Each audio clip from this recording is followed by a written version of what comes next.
and good morning and welcome everyone. My name is Riddhi from Insure, my team. And today's topic is sexual health talk with expert, who is Dr. Sandip Deshpande.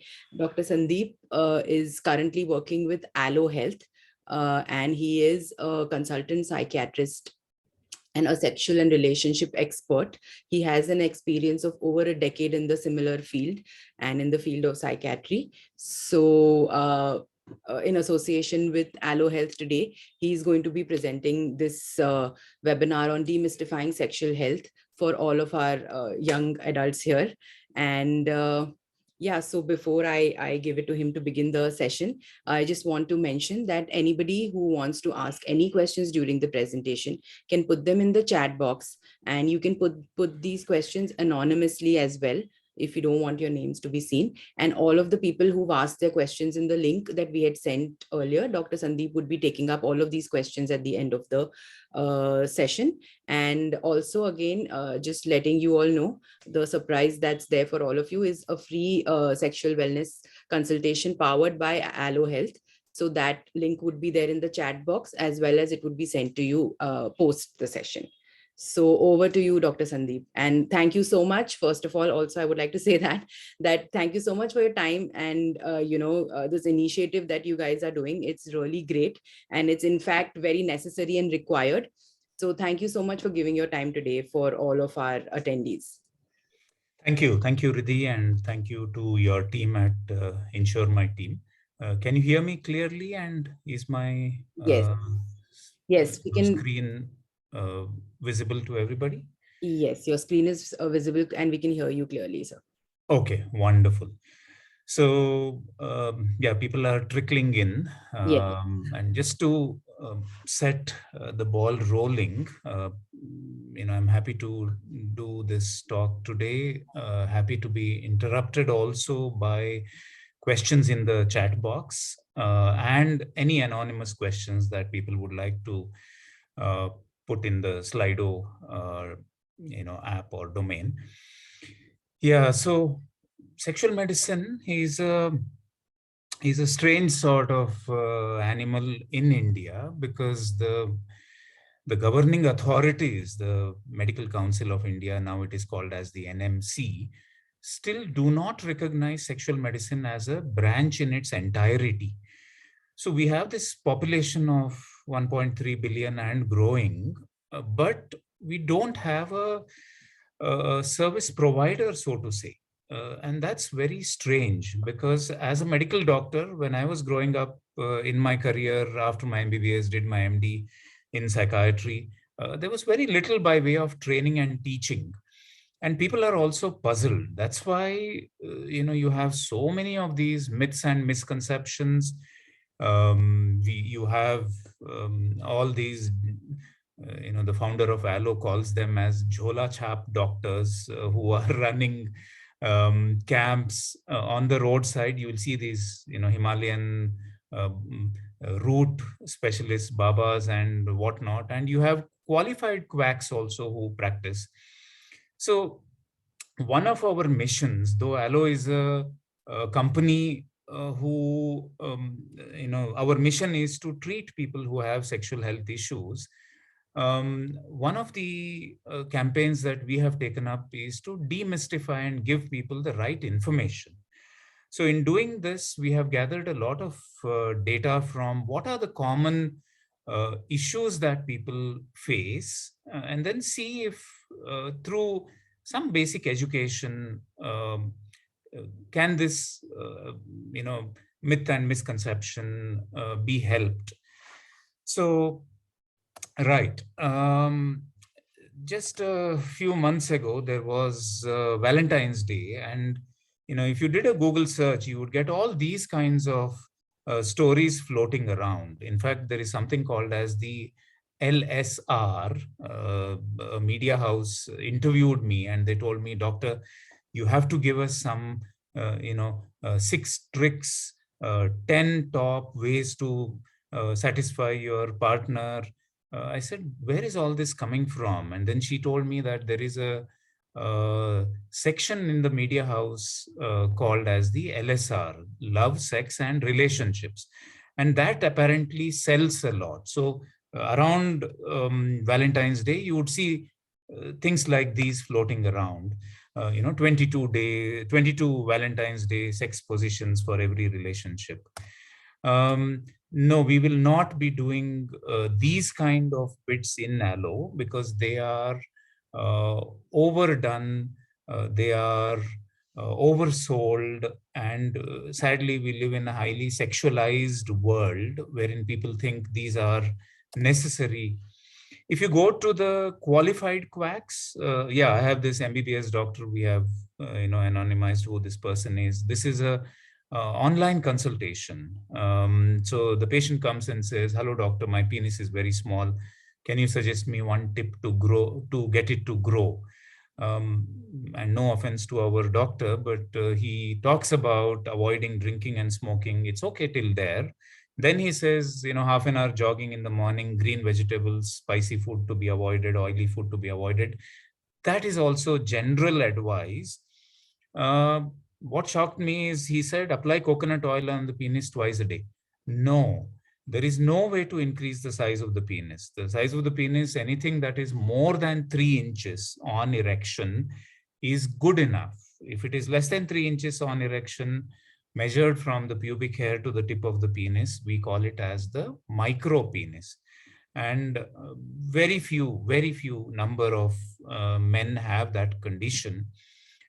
Even there are no medicines or oils to treat. So in our mission at Allo, we want to demystify these kind of messages that are floating around. Take one more example. This doctor has 25 years experience in homeopathy. And this is a one-liner question, as you can read from the top line. Is there any effect of, pardon the spelling that he has put, but my guess is this is masturbation. Is there any effect of masturbation on health, like weakness, low stamina? And our doctor gives such a long answer. It would mm, scare any person who is masturbating. He talks about masturbation causing problems to the masculinity, energy going low, life also decreases, he says. My God. No, we are living in the 21st century. Let me tell you that masturbation is safe, it is healthy. What is not okay is compulsive masturbation, where men get into this habit of wanting to do it several times in a day. They are only doing it for the sake of either sleeping better or checking if the penis and the hardware is working fine or not. So that is not okay. So things like these have become necessary to discuss today. Why this talk? Because earlier change was very slow, static, predictable. Think of just two generations. Our grandparents. My grandfather married the a lady from his next door village. The most he migrated to was about 100 kilometers from his hometown, even though he was working in a government service. Compare that with what is happening in the last 15 or 20 years. The change is quite rapid, dramatic. Yes, there is the concept of westernization, but the Western world didn't come here and say, you become like us. But we are becoming more individualistic as a society. We are delaying marriages. There's a lot of change that is happening in the world of relationships. If you look at figures, there is a 300% increase in divorce rates, application of divorces in the courts. So a lot of change is happening, and this space is happening at incredible speed. So me and a bunch of people who are interested in the field of sexual health, we did a study looking at what happens to people, where are they going, and we looked at about 500 people who came to seek help. And most of these questions were about erection, ejaculation, small penis, women being worried about pain during intercourse. So this talk is also guided by the data that we gathered. Okay, so there are these one-liners, and please help us in the chat window with a yes or a no. In a good relationship, there should be no arguments. What do people think? Um, is that is that true? That ideal relationship, the partners never argue? What do you think?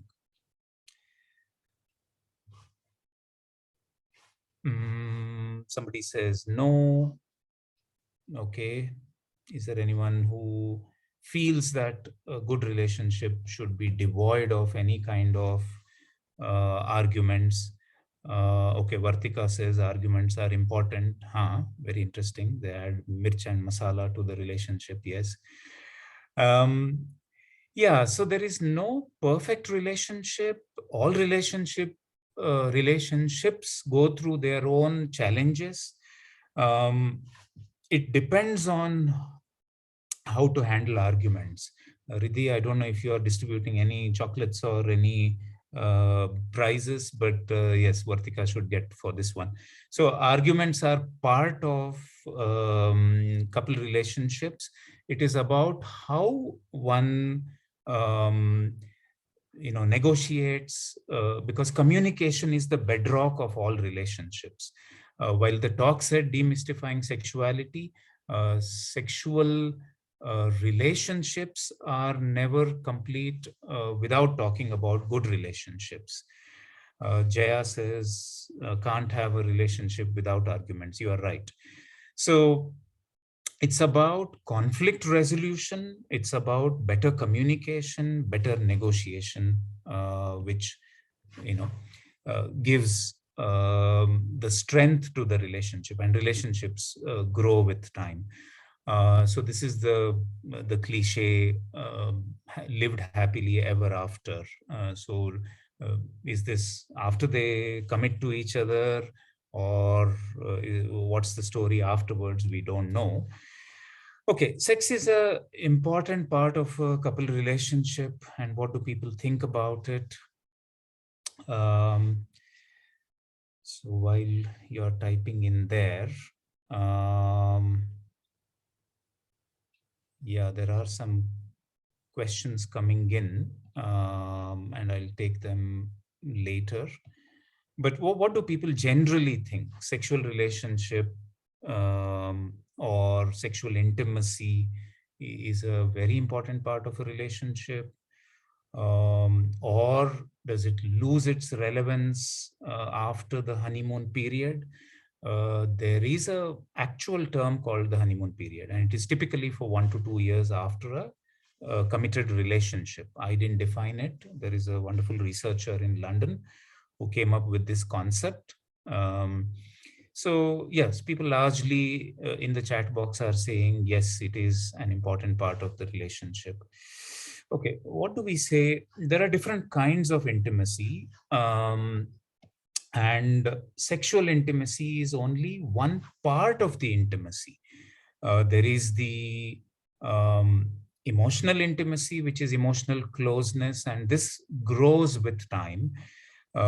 Social or um, uh, the subgroups and extended families that become part of it, that is also important in the intimacy domain. Intellectual intimacy, where you share ideas, where you are able to connect with your partner. um, Recreational, financial, there are many different types of intimacies in a couple relationship. Sexual intimacy is one part of it. And on the chat, we have a comment saying, I believe intimacy is important, but not limited to sex. Emotional intimacy can power relationship in all dimensions. Has Vartika attended these sessions previously? She's giving all the right answers. Okay, no, I'm joking. So good relationship and good sexual relationship, they travel together. Um, Seldom do couples who have a poor relationship, let's say we have a couple who are constantly arguing with each other, seldom do they have a great sexual relationship. If there is a problem which goes from right to left, which is if a couple is having a issue with their sexual relationship, they often end up having arguments, and the so-called good relationship also starts suffering. I put Mars and Venus there, a reminder to you that we are all from planet Earth. There is a wonderful book titled "The Men Are from Mars and Women from Venus." Women, don't quote me. I didn't say all women or all men, but by and large, women tend to travel from left to right.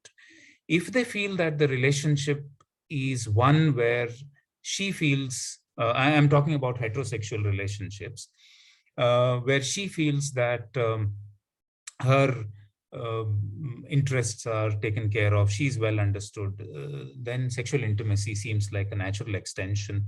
Men, again, by and large, follow the curve from right to left, wherein they say, by way of showing their sexual intimacy by through making love, they show how much they love their partner.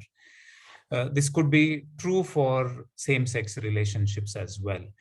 We at Allo pride in the fact that we are allies, so we welcome people across the gender and the orientation spectrum. Um, okay, so choice of partners. Do opposites attract each other or do likes attract each other? The jury is actually out.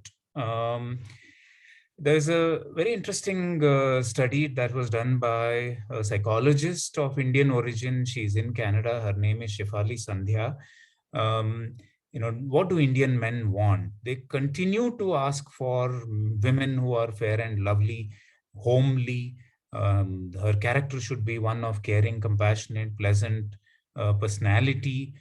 So he wants a person of these dispositions.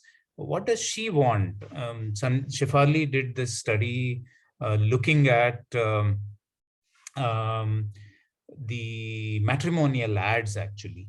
And Indian women are looking for educational qualifications. They are looking for a good family, because remember, in India you don't marry a person, you marry their family. They are looking for someone who is broad-minded, will allow her to grow professionally. So these are the characteristics they put on a matrimonial ad.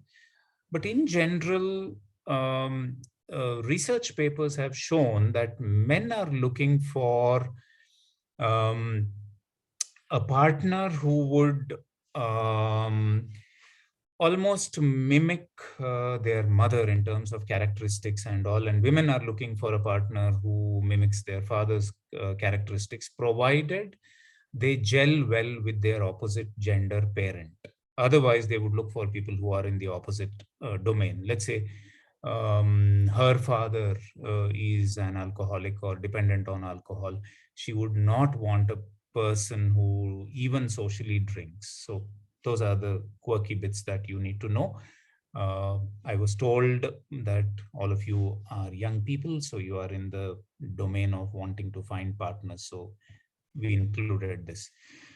Okay, tell us what you think again. All physical contact between couples must lead to sexual activity. What do people think? So any touch should lead to sex. I haven't yet defined what our definition of sex is at Allo, but let us know what you think. Rajdeep says no. Okay, right. There are some diplomatic answers also. It all depends on what the context is. Yes, you're right. Um, See, the definition of sex is on a spectrum. Only one end of the spectrum is the penetrative sex, uh, intercourse. So, for ease of explaining to people, we use the word outer course. Outer course could be anything from intimately holding hands, kissing, hugging, touching, blank, blank, because we don't tell people what they should do. They do what they like to do. Um, so we say that penetrative sex is not equal to sex. And why do we highlight this? Because the unfortunate teacher of intimacy, we don't learn anything in schools. Parents don't talk openly. So the teacher, for knowing anything in the intimacy domain, by default has become the internet. And when you watch pornography or any kind of messages that come across, it is all about the extreme end of this spectrum, which is the penetrative act. Whereas we say that the penetrative sex is not equal to sex. There could be many things that a couple would do or could do. In fact, we say that the largest sex organ in the body is the skin, and there's a lot to touch. The most powerful sex organ is the brain. But couples and men in particular often end up getting into this mode of, uh, having a great erection, having a long and large penis, which is not a prerequisite to enjoy intimacy. Okay, so erection on demand, it's an on-off button, isn't it? When a man says, I want it, I should get it. Well, the answer is simple. No, it is not a switch. So, what is it then? For both men and women, there are four stages in sexual activity. I'll quickly bring them onto your screen and then we can discuss what they are. So, desire is what kickstarts everything. Okay. And desire is a concept that starts in the brain. So we use in Allo the word software and hardware because most of you people in metros connect well with the word software and hardware. So software is the brain. Software is where we include the partner there, the relationship there, anxiety, depression, stress. So any of these can kill the libido. The hardware only has three things: the blood supply, the nerve supply, and sex hormones. So, in young people, by and large, these are not going to be faulty. So, when the desire is there, arousal or excitement kicks in. And under excitement, we have erection in men and lubrication in the vaginal area for women. These are the sexual arousals. Non sexual excitement for both men and women is rush of blood into the whole body. So, heart rate goes up, there is some sweating, breathing goes up, a general excitement. The next stage when all is well is climax. So men typically climax with ejaculation.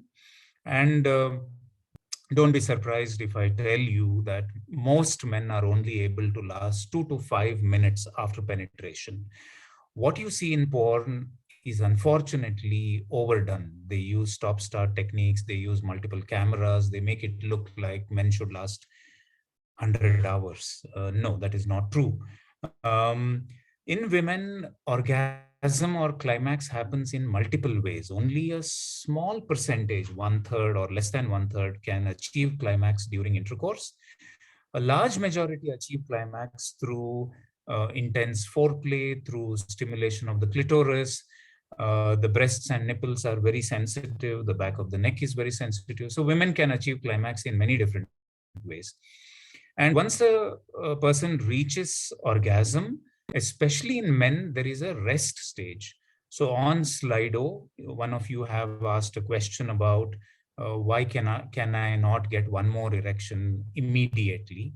When you are young, when you are in a new relationship after ejaculation, you will be able to get an erection within minutes or let's say within hours.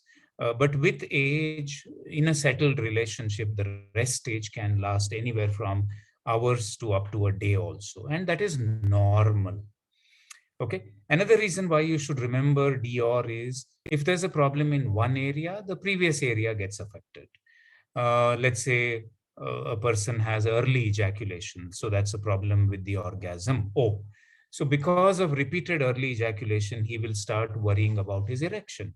So he might say, I'm losing erection, or he might lose desire. Let's take the case of a lady who has pain during intercourse. So she's not able to allow penetrative sex. So there's a problem with the O again. So because she's uncomfortable, her mind does not send the right signals to her body. So she does not get aroused. So she'll complain of lack of arousal. Because of repeated trials and discomfort, she will lose the desire. So you see how these are interconnected. Okay, so let's move on. Um, Okay, what do you guys think? I think I've given you the answer already. The genitals in men and women and the female breasts are the only sex organ. The answer is no. The entire body has the capacity to be uh, part of the sexual activity. So when I was growing up, yeah, my science teacher, bless her, Mary teacher, used to show us these diagrams, and the word vagina was never mentioned anywhere. It was called the birth canal. So me in my ninth and 10th standard, how do you expect me to even understand, what it looks like? Um, Things have changed now. I looked at the biology textbooks now better. So this is a actual line diagram, and we say that women have three openings. We don't use the word hole because the vagina is not a hole. The nostrils are a hole, or the ear canal is a hole. They don't admit anything more. The vaginal opening is surrounded by elastic tissue. Now, we are going into nitty gritties here because 9 out of 10 women have not looked at themselves. They believe that that area of their body is only for their partner or for their gynecologist. So, no, please don't be misguided by it. It is important to be familiar with your own body. The clitoris is a highly sensitive, I'm putting my cursor there. I don't know if you're able to see. Yeah, the clitoris is a highly sensitive area for a woman's body. If touched directly, she might feel uncomfortable, but when she's in the act of sexual intimacy, she might find a lot of arousal through that. Um, Men's external genitalia, the penis has two, uh, you can say, tubes through which blood flows into them when a man is getting aroused. And because of blood flowing into it, the erection happens. Again, go back to 10th standard biology. You have arteries, you have veins. Arteries bring good blood, veins take back the bad blood. Okay. So men go through waxing and waning. They will have erection. The erection might seem like it is dropping off a little. Again, they get a good erection. So, all the men out there, that is normal. I don't want you to get worried that you're losing erection. If you keep focusing more on it, yes, it feels like the erection is going. The tip of the penis is called the glans penis. It is covered by a layer of skin which can be pulled back till that ring like structure, okay, till here. Um, Muslims and Jews undergo ritualistic circumcision wherein the skin is taken off. And typically, men are able to pull the foreskin back or it gets pulled during intercourse. If there is pain or discomfort, or if the skin doesn't get pulled back, do visit a doctor, get yourself checked. Okay, so performance anxiety is something all of you should understand. Whenever there is initial difficulty, people start getting doubts and worries. Am I normal? Is everything okay? And then a couple of further failures, they become a spectator. We are watching the Commonwealth Games, so we are spectators where we watch something. In the act of sexual intimacy, there are no spectators. You are there to give pleasure to your partner and get it back from them. But let's say a man who is not happy with his erection, he will only constantly keep watching his erections. And when that happens, there is a disconnect between his mind and body. If there is a repeat failure a few times, he'll become very anxious and he will start avoiding. So in Allo, not only have medical doctors who are experts with sexual health, we also have a bunch of counselors and psychologists who take time to explain all these things. So we often keep saying, don't suffer in silence, seek help. Okay, so what do people think about this? If you show affection to men, they want sex. That's a very bold statement. So, do people agree with it? Do you disagree? What do you think? So, there was a comment from the previous question. Physical contact is a part of physical intimacy. Absolutely. So, sexual intimacy is not just about the genital activity, it is also about uh, physical intimacy and sexual activity that includes areas other than the genitals. So no responses coming there. So maybe you all, uh, okay. One response coming. It says men are more sexually sensitive. Can you elaborate on that? When you say sensitive, are you meaning uh, men are more likely to be having increased sexual thoughts or wanting to have more sexual activity than women? Is that okay? They can take affection to the next level. Mm, okay, any women out there who disagree? Sorry, I'm not pitting men against women here. Mm. This is also a long held misconception, because it was thought that men are more, mm, thinking more about sex than women. That's not entirely true. We have two kinds of desires, D1 and D2. D1 is spontaneous desire. So it is true to some extent that men have more spontaneous thoughts. The reason for that is men can get sexually aroused just thinking about things or seeing something. So they are very visual. Women, on the other hand, are more tactile. They need touch to get aroused. But women can also have, in a situation where a couple, mm, in a couple where we have a situation where she might be taking initiative much more than him, and that is perfectly fine for that couple. So don't be misguided by this, is the message I wanted to give. Vartika is right again. If we categorize people into stereotypes, it can be harmful. Hence, I'm careful not to say that all men or all women, etc. Okay, presence of hymen is a sure sign of virginity. No. Mm, I think this myth, thanks to all the campaigns and a lot of discussion that is going on, is becoming less and less. Hymen is not a sign of a sure sign of virginity. Women who engage in sports, women who engage in self-pleasuring can have a ruptured hymen. What is shocking is rituals where after the first night, the families sometimes go and check for presence of blood on the bed sheets. Yes, that happens in some cultures. I'm not proud to say, but in my community, yes, that is something that is still prevalent. And furthermore, what is even more shocking is there are doctors, gynecologists, and plastic surgeons who do offer a procedure called hymenoplasty. Matlab, they will restitch a hymen or create a hymen. So no, designer vaginas or hymenoplasty should not be something that people should be seeking out, because there is, again, going back to Vartika's comment about stereotyping, there's a wide variety. So we should not be stereotyping and categorizing. A lot of discussion happening about pornography.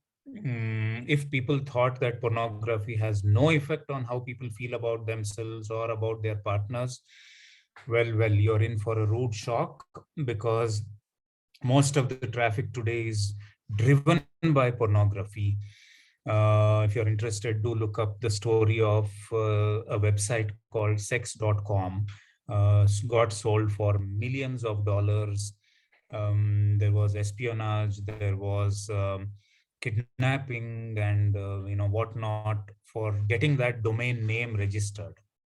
Okay, so a lot of traffic is driven through the pornography route. Pornography has always driven the growth of technology, whether it was the video cassette recorders or the print media, and now the internet pornography. Unfortunately, okay, maybe I should quickly introduce to you the concept of where we intervene. See, there are three levels. There is the use, the harmful use, and the addiction. Use to a great extent can be healthy if you are single, if you don't have a partner. It can also teach a few things. We also recommend, reading some, going through some materials, some sites that can be educational. Harmful use is if it starts causing harm to the person, whether it is to their work. Slowly they spend more time on the porn than spending time in their work. If they start neglecting sexual intimacy with their partner but are more hooked on to seeing stuff on porn. So if it causes harm to the person's physical health, emotional health, or to, let's say, their relationship, that's harmful use. Addiction is a different category altogether, where the person will be constantly driven by wanting to see it. They will spend hours together. They will miss out if they don't see it, even one single day. And compulsive masturbation is also something that starts happening with porn addiction. So there is a treatment, there is therapy available for this. Okay, there is something called as the AAA engine effect. Why has porn become so much more popular now in the internet era than it was previously? Because it is easily accessible. It's very affordable now. You don't even have to pay. It is anonymous, and the big worry is there is a huge, um, spread of what one can get hooked onto. So we tell people, stay generic. If your preference is for homosexual porn or heterosexual porn, don't try to graduate down to very specific kind of things, because people get stuck there. I'll give you a quick example. I'm treating this couple. He has been watching pornography where he accesses porn which contains women with hairy legs.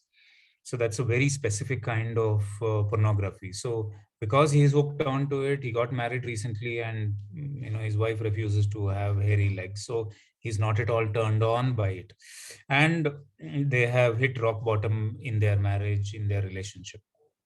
So yes, a new phenomena, and I was told a lot of young people are on this webinar. Uh, uh, Sexting is something that is going around. So, a little bit around that before we conclude and take up questions. Um, it's a misconception that it is necessary to keep your intimacy and romantic relationship alive. So let's talk a little bit about sexting. This was a campaign launched in England by a group called Sheffield Futures. So, yeah, sexting is where any kind of explicit images are shared between people on groups. I think you probably heard of this clubhouse in Delhi, the chat group that was investigated by Delhi police, where people were sharing images. Boys were talking about girls, and making all kinds of offensive comments. So it does continue to happen. So offenders may prey upon young people. It's thought of as a joke, that it is okay to engage in it. Young people think that it is normal, everyone is doing it, so what's wrong? They feel pressured sometimes. They are coerced into sexting, sending images, or exchanging short videos. There is a truth or dare game I heard about from one of my patients. So if you lose in that game, you're going to send an explicit image of yourself. See, the problem is we don't know once you send the picture, where does it land up? We don't know, how it is going to be used. Even in India, we have a very stringent law called the POXO Act. Let me tell you, it's a non-bailable offense.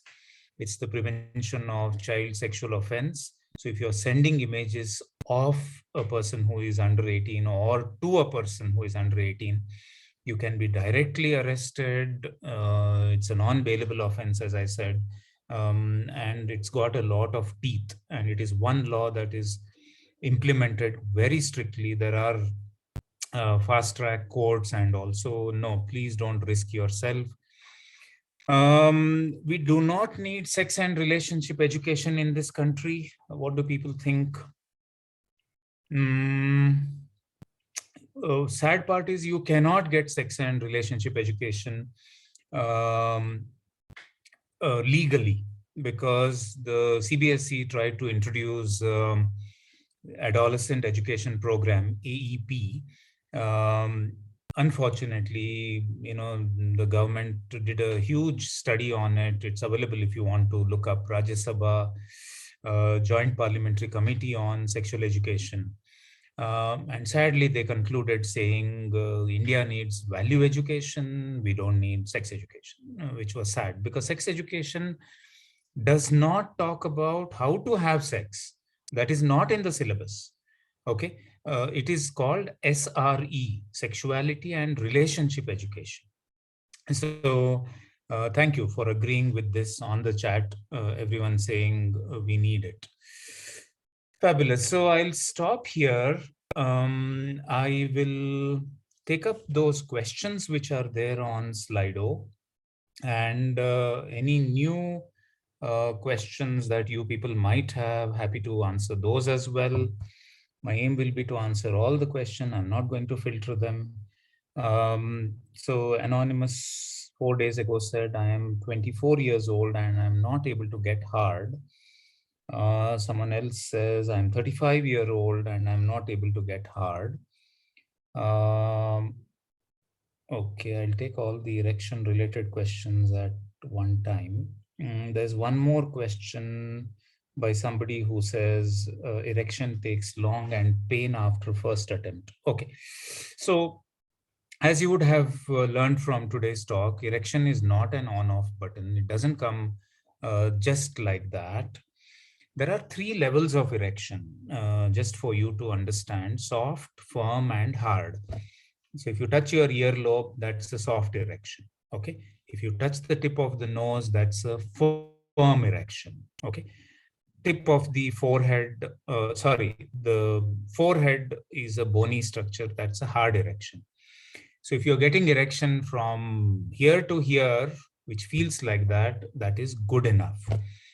Okay, in this talk or in future, if I'm rubbing my nose, I am not giving you any clues. Okay, so don't start imagining things. But a soft erection is when a man is at rest. He's not thinking of sex. You can't have intercourse with that erection. But for a 24-year-old man who is asking this question, I would say by and large, problems tend to be of the software domain.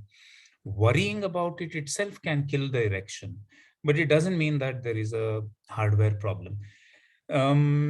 I think you need to go a little slow. You need to be a little kind to yourself. You need to have a partner who understands that stress is playing on your mind. The same is true for the 35-year-old man as well. So if you continue to suffer from these worries, uh, you know, come to Allo. We don't always jump and over investigate or over treat people. If there's no hardware issue, we often end up saying, go and see our psychologist.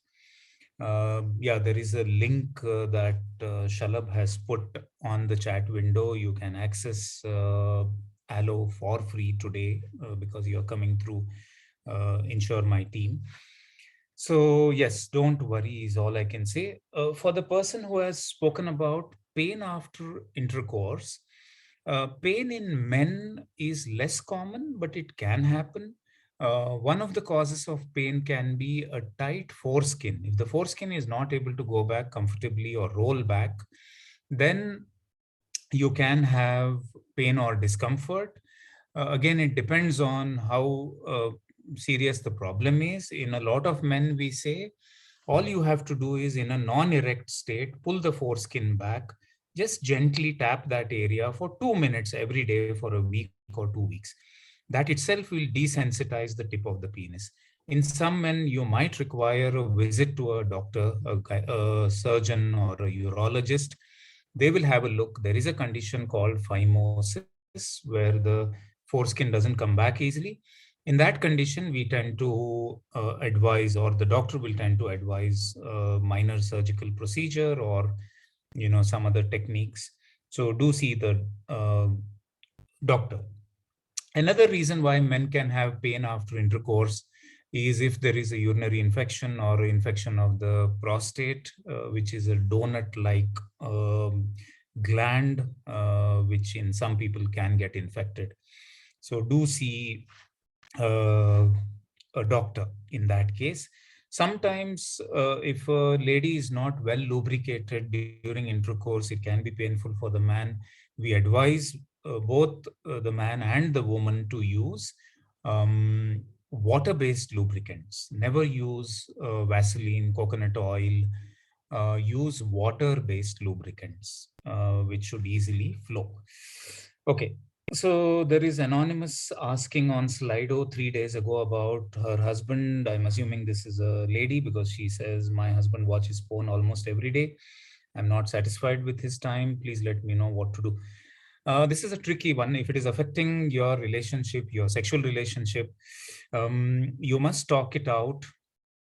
Be a little supportive. Try to find out curiously why he is engaging in this, and offer to help him by probably taking him to a counselor or a psychologist, or even a sexologist to discuss this, because this is a tip of the iceberg. We don't know what is underlying it, beneath it. Is it anything to do with previous habits? Is it anything to do with addiction?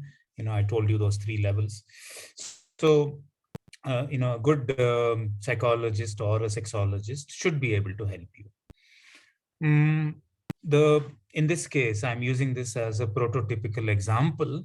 It's him who is watching it, but the effect can be over multiple areas. It could be on the couple relationship. It could be on the woman who. I mean, there are many studies to say that women often end up blaming themselves. They end up thinking, "Am I not good enough? Why isn't he talking about it? Why is he continuing to watch it?" Then there could be effects on the children as well if they accidentally watch the father engaging in this activity, or if you leave the screens unlocked and they unnecessarily, prematurely get exposed to this kind of a material, that would have some devastating effects on your children as well.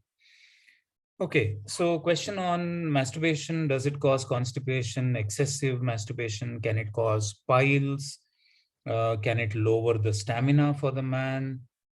Hmm, how can I control it? How much time will it take? Does Kegel's exercise help? How to stop masturbation addiction? Okay, I'm tired. In fact, I'm asking Allo to make a nice little video on masturbation and so many myths and misconceptions. If you're interested, go and look on Amazon. There is a book called The Big Book of Masturbation. Any guesses how many pages are there in that book?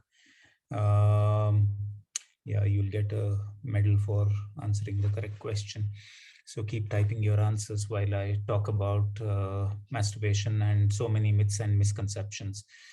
What we say is masturbation, safe and healthy, does not cause any kind of damage. What is not okay is compulsive masturbation, where a man is continuously doing it only for the sake of wanting to, reach the climax. Why is it not okay? Many different conditions that can come out of it. So men who quickly want to get done often end up developing premature ejaculation later on because they are quick to start and stop. So that can be a problem. Some men engage in masturbating to a bed or a pillow. So if they rub vigorously, later on, they don't find the same kind of friction when they engage in intercourse, so they can have delayed ejaculation. Then compulsive masturbation is also associated with porn use. So if they are used to a certain kind of porn and masturbation, they are less likely to get attracted to intimacy with their partner. So many problems with compulsive masturbation. How do we help them? There are various techniques. Sometimes we also use medications because anxiety can drive masturbation. So medication, counseling, therapy, we help people get self-control. What we don't advise is a complete dichotomy, black or white. It is okay, you do as much as you want, or don't do at all. It is sin, or you are trying to do something that is against law or nature. No, none of that applies. Question on having a tight foreskin, able to retract and get it back in place when not erect, but when erect, when erect, I'm able to retract, but cannot get it back in place. Any suggestions? If the foreskin can go back up to the ring-like structure, that is good enough. You don't have to pull the foreskin back and then attempt penetration. During the act of penetration, it should come back automatically, and it should go back also when the penis becomes flaccid. But there's one more condition. I mentioned phimosis, where the foreskin does not go back, as in the foreskin can't be pulled back. Um, Paraphimosis is a condition where the foreskin goes back and gets stuck there. It starts becoming filled with some fluid and gets ballooned up. It's an emergency. Within the 4 to 6 hours, the man has to rush and go to the hospital. They will do a small procedure and release the tension. But if this issue is not settling, I would encourage you to go and see a doctor. Okay, one last question on Slido. Misconceptions about penis size, does it really matter? Very clearly, women have been interviewed, and a lot of scientific papers have shown that size does not matter. So the size of the penis, as long as it is more than 3 inches on erection, is good enough. Men who gain weight because of obesity, they put on a bit of weight at the lower abdomen, in the pelvic pubic area. So it looks as if the penis has shrunk. Yeah, so size does not matter. One or two questions coming here. Oh, none of you answered. You don't want the gold medal. The big book of masturbation has 800 pages. 400? No, 800. One more question. How can one stop premature ejaculation, which has been caused due to a start and stop habit in masturbation? Good question. There are 3 ways to help a man with premature ejaculation. One is to reduce sensitivity over the penis. So we advise them to use a condom, not the ultra thin and thin, but a normal condom or a thick condom. There are some gels and sprays, local anesthetic, which are by prescription. So a doctor can prescribe those. Then some other medications which can delay ejaculation. And there is a technique called stop-start technique, where the man is encouraged to do masturbation 3 times a week. So masturbation can also be a prescription. Doctors do tell it is okay, do it 3 times a week. And slowly they keep on, trying it. Okay, we can actually share, if Shalabh has a link to the premature ejaculation leaflet, which describes the stop-start technique. And if Allo is okay, we can share that leaflet over here. We have about few minutes, 4-5 minutes, you can access, download. Yeah, thanks, Shalabh. Any other questions before we close? We have maybe a minute or two before. Doctor, there are some questions in the Q&A box. Oh, okay. Hold on. How did I miss those? Yeah, I'm answering those as well. There's one on how bad are tablets like sildenafil for people who think the erection should be very hard. Um, Okay, look, in India, they are still prescription only drugs. There are medications which are called over the counter drugs, things like cough syrups, then shampoos for lice, then dandruff related shampoos, medicated, uh, crocin, paracetamol. Sildenafil and a few other medicines in that family are still prescription only drugs. They should not be used over the counter or self medicated, strictly speaking, because there are some side effects, mm, especially in men who have heart conditions, who take some medicines for heart conditions. It is not safe to use sildenafil. There have been reports of some, um, rapid fluctuations in blood pressure and even death. So I would not advise people to use these medicines by themselves. They're not addictive, but many people tend to uh, get hooked onto them psychologically. They think if I take this blue pill only, then I'll be able to have sex, otherwise not. One more question here. What happens to a man if you have never had sex for about 35 years, or any other relationship?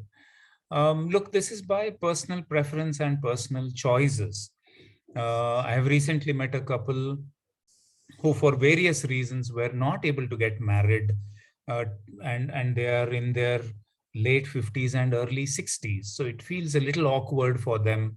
So someone told, okay, why don't you go for what is called as premarital sex therapy? So before marriage, some couples go and meet counselors, and we do that on Allo as well. So it was such a wonderful thing to talk to them about what is okay, what is not okay. So this is also perfectly okay for various reasons or circumstances. If a person has not been able to have sex or be in a sexual relationship till they are 35, or even after, you know, an age beyond that, I would say. Have I missed any other questions? Doctor, not in the chat box. There is a Hmm. Q&A box as well. If Oh, you is want it? to read out the questions for you. Yes, please. Yeah, yeah. Yeah. So there's someone who's asking, can endometriosis cause problems in sex life? So endometriosis is a gynecological condition where the uterine tissue can be outside of the uterus as well. While it does not cause any direct problem to the sexual relationship, but for women who have endometriosis, they can have painful periods, they can have a lot of discomfort. So, because of that physical problem itself, there can be indirect sexual issues. So, indirectly, yes, may not be necessarily directly. Right. Any other Uh, questions? yes. There is one which somebody is asking how to know if someone is asexual. Okay, good question. So think of this on a spectrum. Okay, on the extreme end of it is homosexuality. On the extreme opposite end would be heterosexual. Homosexual is a person who is sexually attracted to a person of the same gender. So there are degrees of homosexuality or heterosexuality, depends whichever direction you look at. And somewhere in the middle is bisexual. People who identify themselves as bisexual can get attracted sexually to both men and women. Now, on this spectrum, asexual people are not present. What does it mean? Asexual people have never been sexually attracted to a man, woman, a transgender person. So it is not something that happens later on in life. It is not acquired, it is by birth. So they are happy being friends with everyone, they like hanging out with people. But when it comes to the sexual act, they are not sexually inclined, aroused to anybody. Okay, it's a very misunderstood, ill-informed term. Mm, and the true asexual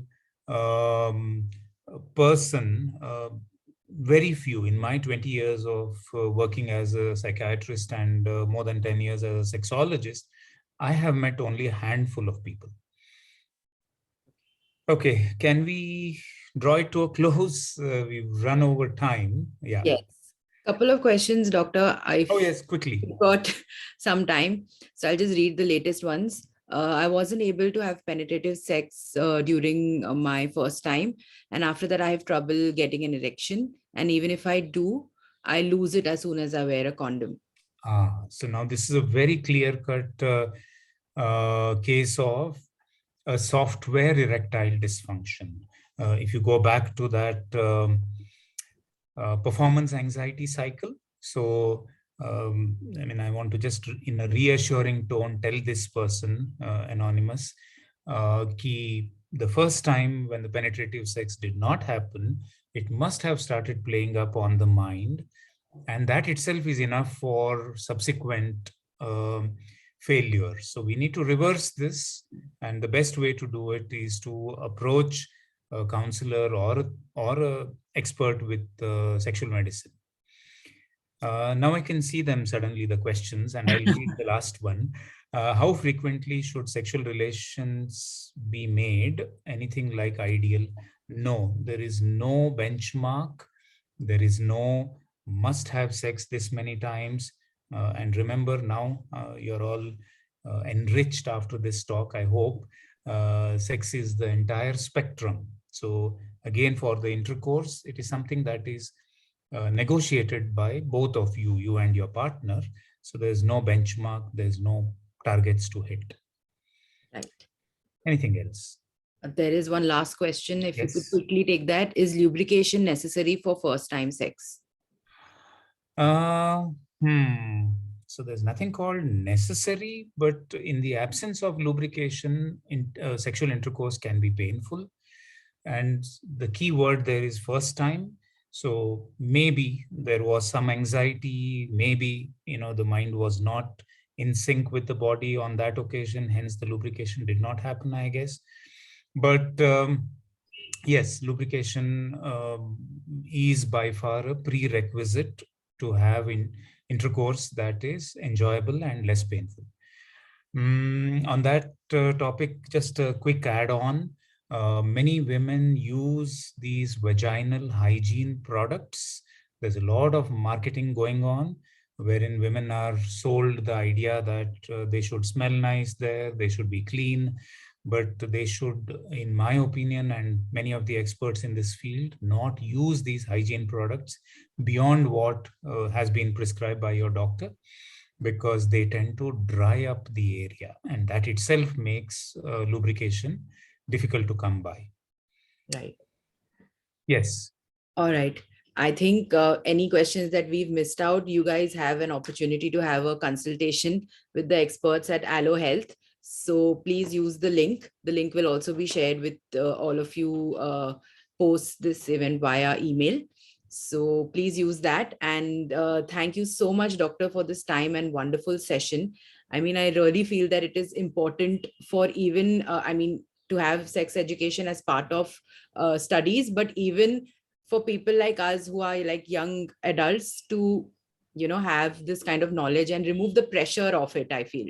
Absolutely. So thank you so much for this wonderful session, and thank you everyone for attending, and have a great day and weekend ahead.